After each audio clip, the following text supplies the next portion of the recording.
కోటగండ్రేడు గ్రామంలో అయితే తీవ్ర విషాద సంఘటన చోటు చేసుకుంది. ఓ 2 కుటుంబాలు 2 పిల్లల్ని కోల్పోయి తీవ్రంగా రోధిస్తున్న పరిస్థితి ఇక్కడ ప్రతి ఒక్కరిని కూడా కంటతడి పెట్టిస్తుందని చెప్పొచ్చు.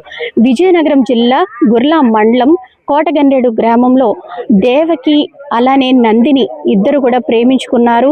ఇంట్లో పెద్దవాళ్ళు కూడా వాళ్ళకి పెళ్లి చేయడానికి నిర్ణయించుకున్నారు. ఏదేమైనా సరే పెద్దవాళ్ళ పట్టింపులు, పిల్లల క్షణిక ఆవేశము, వాళ్ళిద్దరూ ప్రేమ ఇంకా మేము కలిసి జీవించలేకపోతున్నాము లేదా చచ్చిపోయినా మనం ఒకటి అవ్వాలనే ఒక ఆలోచనతో ఇద్దరు కూడా తను చాలించారు. నిన్న ఉదయం అయితే దేవకి 22 సంవత్సరాలు, ఆ అబ్బాయి పశువుల సాల్లో ఉరేసుకొని చనిపోయాడు. ఆ చేదు వార్త విని నందిని ఇక్కడ కూడా ఉరి వేసుకొని ఈ రోజైతే చనిపోవడం జరిగింది. ఇక్కడ మనతో పాటు నందిని కుటుంబ సభ్యులు ఉన్నారు. ఒకసారి వాళ్ళతో మాట్లాడి ఏం జరిగింది, ఎందుకు ఇంతటి అఘాయిత్యానికి పాల్పడింది నందిని అనేది వాళ్ళ మాటలను అడిగి తెలుసుకుందాం. దాస్తే తెలిసిపోయిన తర్వాత మా అమ్మాయి వెళ్ళిపోతాను అంటే నేను ఆపాను. ఎందుకు ఈ కోప తమాసాల మీద ఎందుకు వాళ్ళు లెక్కలేదు. అయితే వాళ్ళు మా ఇంటి మీదకి వచ్చారు. మా ఇంటి మీదకి వచ్చి మమ్మల్ని కొట్టడము తిట్టడము చేయడం కాడికొచ్చి వచ్చారు. గ్యామ్ సర్పంచ్ గారిని కొట్టారు. సీన్ మాస్టర్ గారు ఆల్తకాస మాటలు గ్యామ్ సర్పంచ్ సీన్ మాస్టర్ గారు తన మీద కొట్టారు.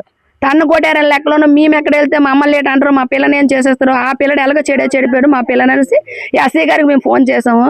మీ రక్షణ కోసం అయితే మాత్రం ఈ కోప తపాసాల మీద అయితే వెళ్ళడం కరెక్ట్ కాదు. మీ పిల్లని పెట్టుకొని మీరు జాగ్రత్తగా ఉండండి. లేదు కాదు అనుకున్నట్టుగైతే కొద్దిగా కోప తమాసాలు జాగ్రత్తగా ఉండమన్నారు. మేము జాగ్రత్తగా ఉన్నాం. మరుక్షణం కూడా మా ఇంటి వరకు కూడా వచ్చి మా ఇంటి మీద రాళ్ళు బ్యాడ్లు ఇచ్చి మమ్మల్ని కొట్టడానికి కూడా ఇచ్చేసేటప్పుడు నా కూతురు అన్నది, నేను వెళ్ళలేదు కాబట్టి నేను వెళ్ళిపోతున్నాను ఈరోజు రాళ్ళు బ్యాడ్లు అనుకుని నా కూతురు అన్నది. మీరు 100 రోజులు నన్ను కాసినా నేనైతే నందుబావు లేకుండా ఉండను. నువ్వు 100 రోజులు కాసిన రేపే చచ్చిపోవచ్చు, ఈ రోజే చచ్చిపోతూ అనేసి లెక్కలో రాత్రికి రాత్రి మేమందరము పడుకుని పోయిన తర్వాత కేవలం ఒకసారి రెప్పేసేలాగా నా కూతురు నేను పొద్దుల్లా తాళాలు వేసుకొని యాక్చువల్గా కస్టమర్ కాలేనా నేను కాలిపోతాను, మా ఇద్దరు ఒకలాగా అయిపోయినా నా కూతురు కూడా అన్నది.